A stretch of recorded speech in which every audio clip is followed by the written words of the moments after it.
ময়ূর নৃত্য করছে, সেই ময়ূরের নৃত্যে আর বংশীতে অপূর্ব শ্রীধাম মধুময় আনন্দ ঘন কাননে, মধুময় বৃন্দাবনে ময়ূরের নৃত্যে আর গোবিন্দের মুরলীতে এক মূর্ছনা সৃষ্টি করেছে।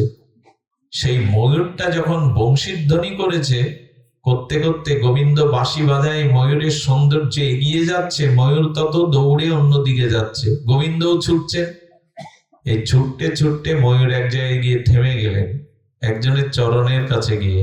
আর রাধারানী জল নিয়ে যমুনা থেকে আসছিলেন। এই প্রথম দেখা গোবিন্দের সাথে ঠাকুরানীর, এই প্রথম মিলন। প্রথম মিলন মানে তো একই সত্তা, ব্রজলীলাতে এই প্রথম মিলন। রাধারানীর চরণের কাছে পেকম মেলে ময়ূরটা থেমে গেছে। এখন রাধারানীর চরণের সৌন্দর্যে, গোবিন্দের মুরলীর ধ্বনিতে, মধুময় বৃন্দাবনে ময়ূরের পেখম থেকে গোবিন্দ তখন এত আনন্দিত হয়েছে, ও তবে এই ময়ূর রাধারানীর ময়ূর। রাধারানীর সহচরী রূপে থাকতেন, রাধারানীর কাছেই থাকতেন। তাতে গোবিন্দের আরো আনন্দ, আরো আনন্দ।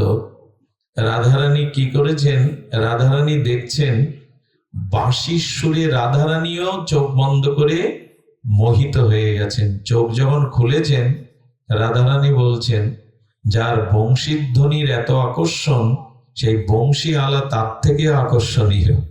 যেই গোবিন্দের শ্যামল বরণ দেখেছেন সচ্চিদানন্দ, রাধারানীর প্রেমে আবেশ এসে গেছে। আর গোবিন্দ ময়ূর ছেড়ে দেখছেন, ময়ূরী যার, যার ময়ূরী সে জানি বিশ্ব মোহিনী, ভুবন মোহিনী, গোবিন্দ মোহিনী রাধা।